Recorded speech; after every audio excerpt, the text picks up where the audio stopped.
than 430 million cyber attack victims per year. That's about 14 per second. In fact, worldwide research indicates that 70% of the adult population is estimated to have fallen prey to such crimes. From sexual predators, fraudsters, to potential terrorists, the virtual world is an unregulated land of opportunity for criminals. Welcome to On the Front Line, where we're zooming in on cybercrime, one of the biggest growth areas of illegal activity. And while catching criminals in the virtual world is a real headache for authorities, as Michel Santos found out, committing such crimes is often as easy as finding the motivation to do so. 5 times more internet users in just 1 decade. Internet use has grown exponentially, and as society has become more dependent on the World Wide Web, cyber criminal activity has boomed. There are several motives for online attacks: theft, fraud, political activism, industrial war, or even military objectives. The victim is usually unaware of the attack. We come to the south of Lisbon to meet an internet activist. Olá, tudo bem? Rui Cruz prefers not to show his face. He's the founder of a site inspired by WikiLeaks. In 2010, I created Tuga Leaks as the oppression of WikiLeaks was at its peak, to denounce corruption and give information that traditional media didn't want to publish in Portugal. 1 month ago, I had a problem with the authorities. I'm facing charges, which I still don't know that much about. Without committing a crime using tools easily available to everyone on the internet, Rui showed us how activist hackers carry out an online attack. To bring the sites down, the attacks are made by a group of hackers and also a network of compromised computers to send more packets of data than the server can respond to. The biggest record was with 12,000 users in a response to the closure of megaupload.com. I believe they had some protection and also used botnets.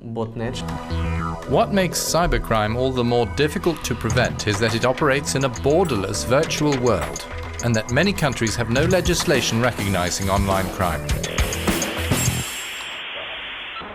I'm joined on the front line by Jamie Shea from NATO's Division of Emerging Security Challenges, and Eugene Kaspersky, who's flown in especially from Moscow to be with us, and who's CEO and chairman of the internet security giant Kaspersky Lab. Many thanks for joining us. Good to be here, Isabel. It's a pleasure. Now, there are virtually no cross-border agreements, so little recourse to legal action. I'd say outdated law enforcement. I imagine funding's an issue. So cyber criminals have basically had carte blanche to do as they please. How have we been caught so unawares? Well, I think it was because the internet, Isabel, in the first place, was designed to be a free and open space. Nobody thought about security when it first came along, and so to some degree the security world has to play catch-up. But I think it is playing catch-up. This is not simply a problem of the hacker in the garage and somebody losing their credit card details, as bad as that is, but it's really a strategic level problem. For example, we calculate that last year cyber criminals managed to take $1 trillion out of the global economy.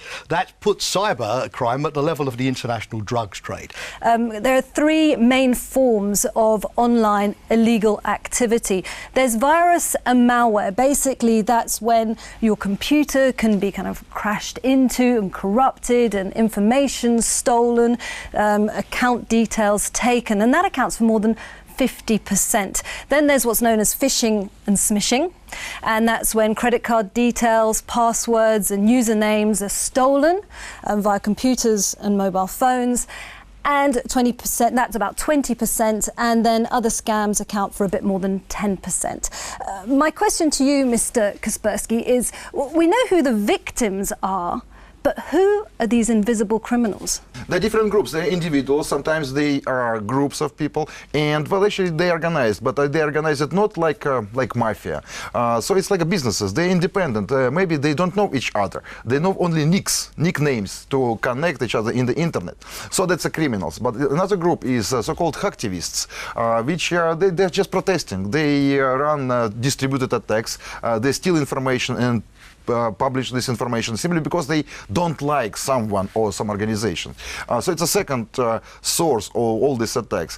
And now we are facing the third source of attacks, states or maybe cyber terrorists, which is, unfortunately, it's a very big, and maybe that's the most important problem in the digital world at the moment. The European Union is going to be opening up a cybercrime centre in The Hague next year, and there'll be legislation coming in with that. But without a global agreement, don't these centres kind of lack the teeth to be able to get to these criminals? Well, I agree with you as well. It's going to be a while before we have a global agreement, because we still don't have common definitions of what is a cybercrime. Something that in one country can get you a life sentence can be considered in another country as a form of sort of social misbehaviour, where you get sort of a 6-month restraint order or something. So we badly need internationally to reach the same sort of definitions. When is a cyber attack the equivalent of a military attack? What's the difference between defence in cyberspace and offence?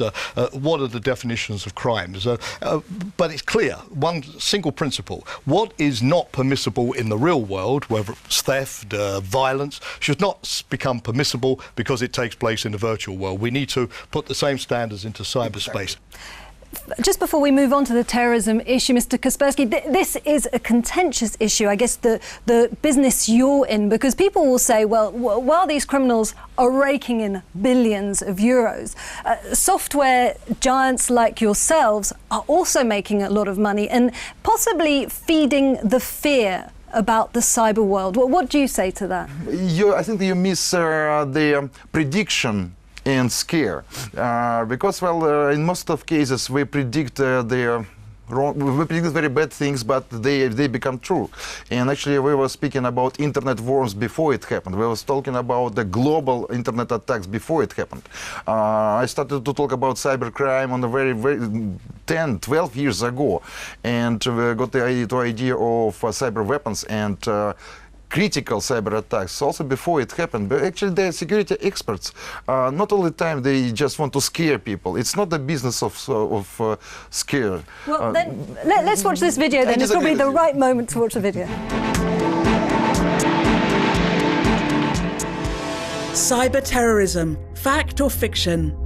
There's growing global concern that critical infrastructures could be targeted by cyber terrorists, potentially crippling transport systems, hospitals, water supplies, or even nuclear power stations. They could be hacked into if they're online, or if someone on site infects their computer systems, and with possible disastrous effects.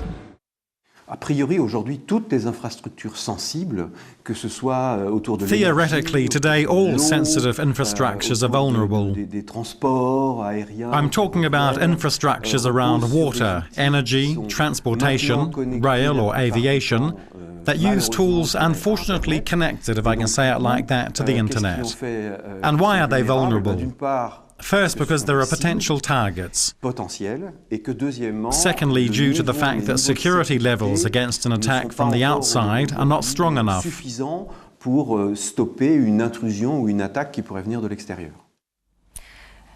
Jeremy Shea, is this reality or paranoia? Well, I don't think we should overhype it, certainly not. For example, I personally don't believe at the moment that a war can be won or lost totally in cyberspace, although I think the cyber dimension will become an increasingly important part of conflict in the future. Now, what that gentleman is talking about is the threat to critical infrastructure.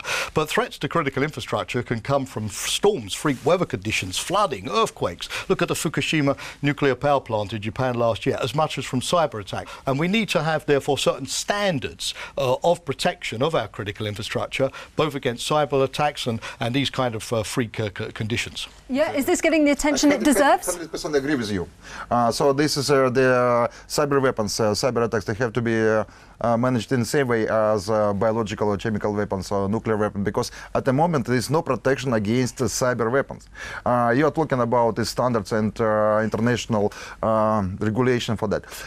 It will take how many years? Okay, well, Stuxnet then. That passed a new threshold, I think, in terms of the potential of the cyber world, of what it can do. As you know, but for our viewers, the allegedly partially disabled Iranian nuclear facility. Is that the future then of modern warfare? I think that was a very good example of their first cyber attack, and there was example of that's reality. It can happen.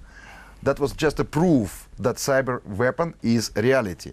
Stuxnet, I think it's a third example. Second was attack on Estonia. The whole country was shut down. And I think the first very good example, that was a blackout in east coast of United States in 2003, which was most probably was caused by a virus epidemic. So there are examples of how dangerous the cyberspace is and how easy it can be damaged. And unfortunately, again, there is no protection at the moment. Personally, don't believe that wars will be won or lost in cyberspace. I think cyber will be a factor, particularly at the early stages, in trying to attack people's command and control systems and gain an initial advantage. A little bit like shelling on the Western Front in World War I, where you try to soften up an opponent initially. But it's just like everything else. It has its dark side, and we need to exploit the good side, and we need to better manage the dark side. Many thanks. And by the way, did you know that while this programme has been on air, and if estimations are correct, about 10,000 people have been made victims of cybercrime? Our next edition of the programme will be looking at the disturbing issue of human trafficking. We hope you can join us.